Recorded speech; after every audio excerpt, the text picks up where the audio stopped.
और बात बिहार की सियासत की करते हैं। बिहार की सियासत और शादी से जुड़ी एक बड़ी अहम खबर है। जी हां, बात को ख्यात अपराधी के तौर पर पहचाने जाने वाले अशोक महतो की हम कर रहे हैं। तस्वीरें आप देखिए। दरअसल 62 साल की उम्र में अशोक महतो ने शादी कर ली। खुद से 16 साल छोटी लड़की अनिता से अशोक ने शादी की है। 48 घंटे के अंदर पूरा वैवाहिक कार्यक्रम संपन्न भी हो गया।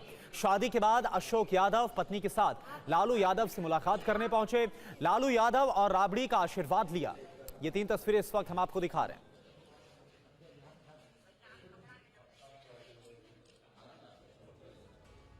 तो अशोक महतो ने आखिर ये शादी क्यों की, इसके पीछे की वजह भी हमने आपको बतलाई है और इस पर और डिटेल के साथ आपको बता दें कि आखिर क्यों अशोक महतो ने अपने से 16 साल छोटी जो लड़की है उससे शादी की। और ये तस्वीरें आपके सामने। शादी के बाद लालू प्रसाद यादव से, राबड़ी देवी से मुलाकात करने, आशीर्वाद लेने पहुंचे। लेकिन आपको ये बताएं, जैसा हम बता रहे थे आपको, कि अशोक महतो ने आखिर 62 साल की उम्र में शादी क्यों की है, ये फैसला क्यों लिया गया। दरअसल सजा की वजह से अशोक चुनाव नहीं लड़ सकते हैं।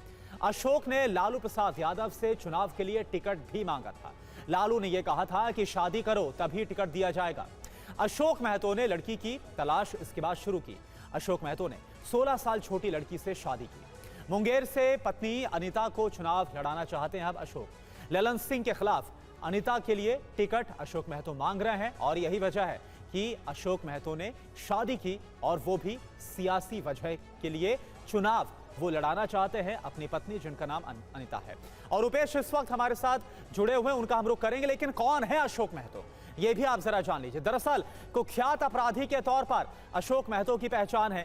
कई आपराधिक मामले दर्ज है अशोक महतो के खिलाफ। 17 साल से जेल में बंद रहे। 10 दिसंबर 2023 को जेल से रिहा हुए अशोक महतो पर ही खाकी द बिहार चैप्टर बनी है। तो ये बड़ा ही दिलचस्प मामला सामने आ रहा है। पटना से रुपेश हमारे साथ लाइव जुड़े हुए। रुपेश, ये बड़ा ही दिलचस्प मामला है। अशोक महतो चाहते थे चुनाव लड़ना, लेकिन क्योंकि वो नहीं लड़ सकते हैं, तमाम जो यहां पर तकनीकी वजह है, अब इसके बाद लालू प्रसाद यादव ने शर्त रखी और अशोक महतो ने अपने से 16 साल छोटी लड़की से शादी कर ली। क्या अब उन्हें इस बात की उम्मीद है, यह कंफर्म है कि उनकी पत्नी अनिता को टिकट मिल जाएगा? देखिए, 16 साल छोटी लड़की से शादी की उससे ज्यादा महत्वपूर्ण है कि खरमास के महीने में उन्होंने शादी की। और अब इस वक्त हिंदू धार्मिक परंपरा के अनुसार शादी नहीं की जा सकती है, लेकिन कल रात उन्होंने आनंद फानन में मंदिर में उन्होंने शादी कर ली और उसके बाद से अगले सुबह पहुंच गए लालू प्रसाद यादव से टिकट लेने के लिए, उनका आशीर्वाद लेने के लिए। और बाहर निकल के उन्होंने एक तरह से यह ऐलान भी कर दिया कि वो मुंगेर लोकसभा सीट से अपनी पत्नी को चुनाव लड़ाएंगे। खुद चुनाव नहीं लड़ सकते हैं। 17 सालों की सजा काटने के बाद से वो जेल से बाहर निकले हैं। लेकिन 1990 के दौर में जितनी यहाँ पर जातीय संघर्ष हुआ, जो नरसंहार हुआ, उन नरसंहारों में उनका नाम रहा, राजू सिंह हत्याकांड में उनका नाम रहा। जेल से भागे हुए अपराधी हैं। जेल से भागने के क्रम में उनके गिरोह ने 3 पुलिस अपराधियों की हत्या कर दी थी। कई अन्य उनके ऊपर आरोप हैं, लिहाजा वो चुनाव नहीं लड़ सकते हैं। ऐसे में यह रास्ता निकाला गया क्योंकि वो जिस समाज से आते हैं उसका खासा प्रभाव है। मुंगेर लोकसभा में देखें तो कोयरी, कुर्मी, कुशवाहा और भूमिहार बहुल क्षेत्र है।